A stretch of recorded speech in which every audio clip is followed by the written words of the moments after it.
কল্পনা করুন সেই মুহূর্তের কথা, যেই মুহূর্ত আমাদের প্রত্যেকের জীবনেই আসবে, পৃথিবীর প্রতিটি প্রাণের জীবনেই আসবে। চারপাশের কোলাহল ধীরে ধীরে স্থিমিত হয়ে আসছে, বুকের ভেতরটা কেমন যেন খালি লাগছে, শ্বাস নিতে কষ্ট হচ্ছে, খুবই কষ্ট। চোখের পাতাগুলো ভারী হয়ে আসছে। আপনি চাইছেন প্রিয়জনদের শেষবারের মতো কিছু বলতে, কিন্তু জিহ্বা যে আর নড়ছে না। শরীরটা ধীরে ধীরে পায়ের দিক থেকে অবশ হয়ে আসছে। এটি হচ্ছে সাকারাতুল মাউত, মৃত্যুর যন্ত্রণা। ঠিক তখনই আপনার চোখের সামনের দৃশ্যপট বদলে যেতে শুরু করে। আপনার চোখের সামনে থেকে দুনিয়ার পর্দা সরে যাবে। আপনি এখন আর ডাক্তারকে দেখছেন না, পরিবারের কান্না আপনার কানে অস্পষ্ট হয়ে গেছে। আপনি এখন যা দেখছেন তা জীবিত কোনো মানুষের দেখার ক্ষমতা নেই।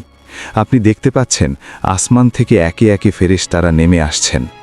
যদি আপনি ঈমানদার ও নেককার হন, তবে তাদের চেহারা হবে সূর্যের মতো উজ্জ্বল।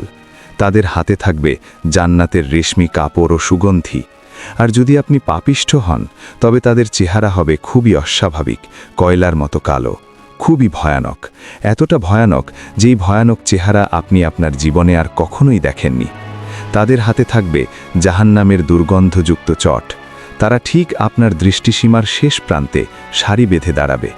আর তারপর সেই চূড়ান্ত মুহূর্ত, তখনই আপনার শিয়রের কাছে এসে বসবেন, যাকে দেখে পৃথিবীর মহান মহান রাজা বাদশাহ, পৃথিবীর বিশাল বিশাল শক্তিধর সকলের সারা জীবনের সমস্ত সাহস নিমিষেই মিলিয়ে যায়। আর তিনি হলেন মালাকুল মাউত, হজরত আজরাইল আলাইহিসসালাম। তিনি এসে কোনো শব্দ করবেন না, কিন্তু তার উপস্থিতি গোটা ঘর জুড়ে এক ভারী নীরবতা নামিয়ে আনবে। তিনি আপনার রূহ বা আত্মার ঠিক মুখোমুখি হবেন। এরপর তিনি আপনাকে ডাক দেবেন। যদি আপনি পুণ্যবান হন, তাহলে তিনি বলবেন, হে প্রশান্ত আত্মা, বেরিয়ে এসো তোমার রবের ক্ষমার দিকে, তার সন্তুষ্টির দিকে। আর সেই ডাক শুনে তৃষ্ণার্ত মানুষ যেমন পানির দিকে ছোটে, আপনার রূহ তেমনি শরীর থেকে বেরিয়ে আসতে চাইবে। কিন্তু যদি আপনি অবাধ্য হন, তাহলে তিনি হুঙ্কার দিয়ে বলবেন, হে পাপিষ্ঠ আত্মা, বেরিয়ে এসো আল্লাহর ক্রোধ ও শাস্তির দিকে। ভয়ে আপনার রূহ শরীরের ভেতরে পালানোর চেষ্টা করবে, প্রতিটি শিরা উপশিরায় লুকিয়ে পড়তে চাইবে।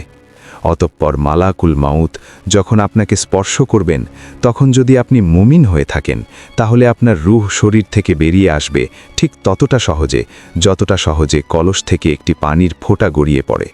কোনো কষ্ট নেই, কোনো হ্যাঁচকা টান নেই, যেন এক গভীর প্রশান্তির ঘুমে তলিয়ে যাচ্ছেন।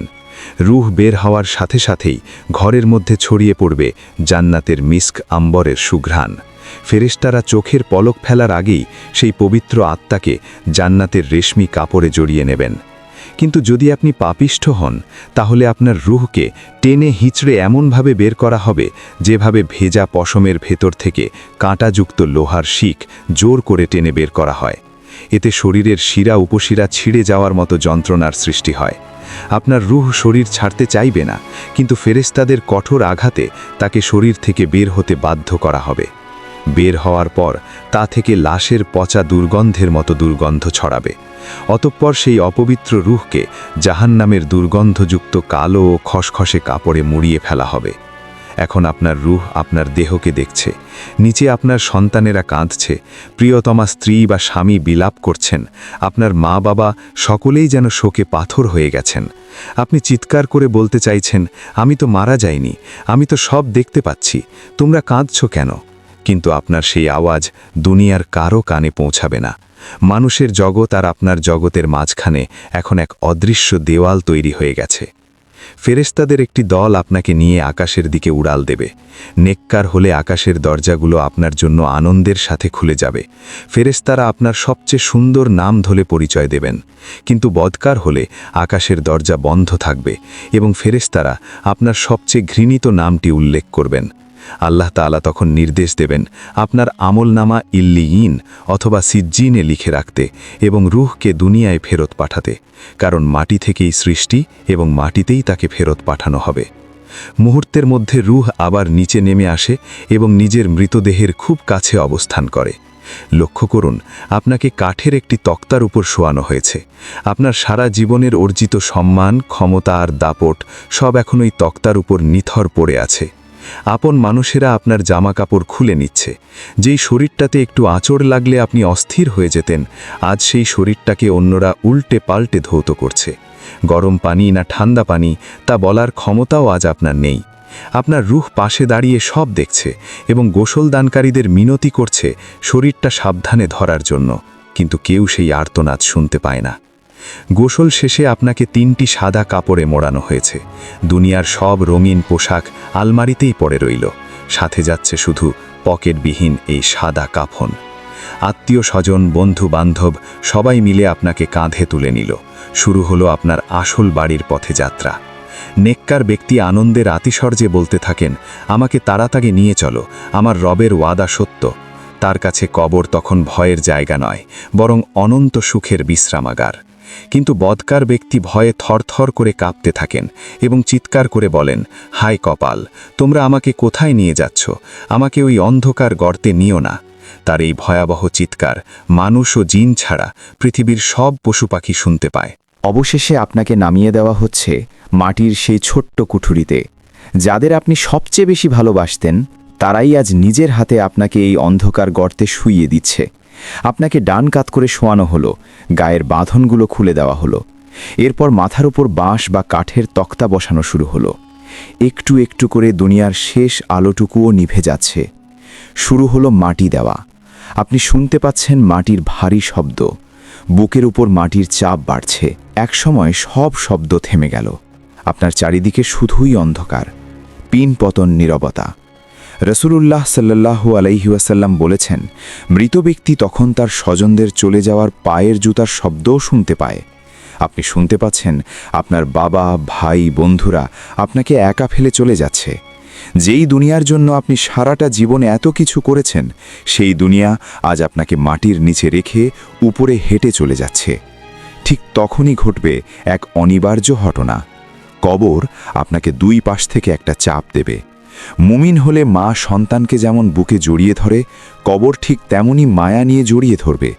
কিন্তু অবাধ্য হলে 2 পাশ থেকে এমনভাবে চেপে ধরবে যে এক পাঁজরের হাড় অন্য পাঁজরের হাড়ের ভেতরে ঢুকে যাবে। আপনি চিৎকার করবেন, কিন্তু মাটির পুরু দেওয়াল ভেদ করে সেই চিৎকার বাইরে যাবে না। নির্জন কবরে আপনার নিস্তব্ধতা ভেঙে দিতে উপস্থিত হবেন 2 জন ফেরেশতা, মুনকার এবং নাকির। তাদের চেহারা এত ভয়াবহ যে পাহাড়ও কেঁপে ওঠার কথা। তাদের হাতে থাকবে বিশাল লোহার হাতুড়ি। তারা আপনাকে ধমক দিয়ে উঠিয়ে বসাবে। শুরু হবে আপনার অনন্ত জীবনের পাশ ফেল নির্ধারণের পরীক্ষা। প্রথম প্রশ্ন, মান রব্বুকা, তোমার রব কে? দ্বিতীয় প্রশ্ন, মান দীনুকা, তোমার দিন কি ছিল? তৃতীয় প্রশ্ন, রসুল সাল্লাল্লাহু আলাইহি ওয়াসাল্লামকে দেখা মাত্রই চিনে ফেলবেন। তখন আকাশ থেকে ঘোষণা আসবে, আমার বান্দা সত্য বলেছে, তার জন্য জান্নাতের বিছানা বিছিয়ে দাও, জান্নাতের পোশাক পরিয়ে দাও এবং কবরের সাথে জান্নাতের একটি দরজা খুলে দাও।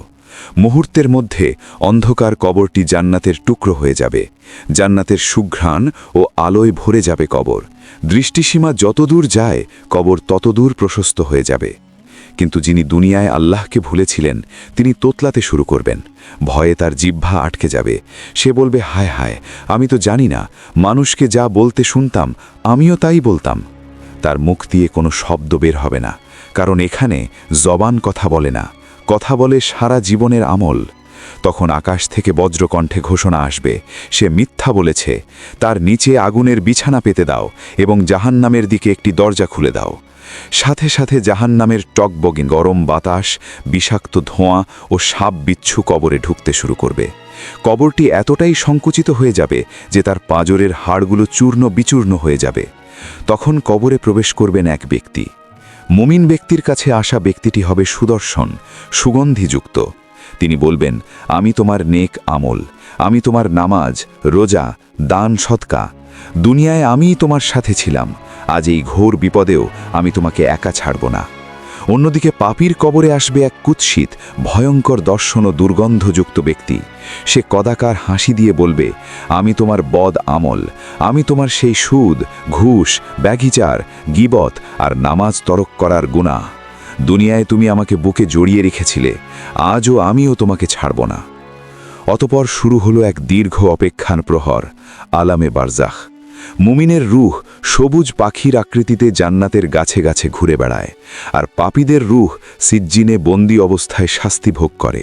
তবে এই সময়ে দুনিয়া থেকে আসা নেক সন্তানদের দোয়া কিংবা সাদকায়ে জারিয়ার সওয়াব মুমিনের কবরে পার্সেলের মতো পৌঁছাতে থাকে, যা তার আযাব কমিয়ে দেয় বা মর্যাদা বাড়িয়ে দেয়। কিন্তু পাপীদের জন্য পাপের প্রথা চালু রেখে যাওয়ার কারণে কবরেও শাস্তির আগুন বাড়তে থাকে। এভাবেই কেটে যাবে কবরের দিন, মাস, বছর ও শতাব্দী। দুনিয়ায় আপনার নাম ফলক মুছে যাবে, আপনার ঘরটিতে অন্য কেউ বাস করবে, অফিসে আপনার নাম উচ্চারিত হবে না। আপনি মাটির নিচে সম্পূর্ণ একা, কেবল আপনার আমল নিয়ে অপেক্ষায় থাকবেন মহাবিচারের দিনের জন্য। প্রিয় দর্শক, একটু গভীর শ্বাস নিন, নিজের হাতের দিকে তাকান। আপনি এখনও জীবিত, আপনার হৃদস্পন্দন এখনও চলছে, মালাকুল মৌত এখনও আপনার দরজায় কড়া নাড়েননি।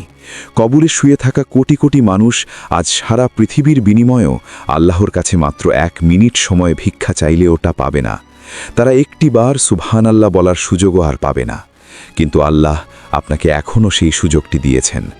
তাই আসুন আজ এখন থেকেই প্রতিজ্ঞা করি, অন্ধকার কবরের সাথী হিসেবে আমরা নামাজকে আঁকড়ে ধরব, কোরআনকে বন্ধু বানাব, মানুষের হক নষ্ট করা থেকে বিরত থাকব, চোখের পানি ফেলে রবের কাছে বলবো, হে আল্লাহ, আমি ভুল করেছি, তুমি আমাকে ক্ষমা করো।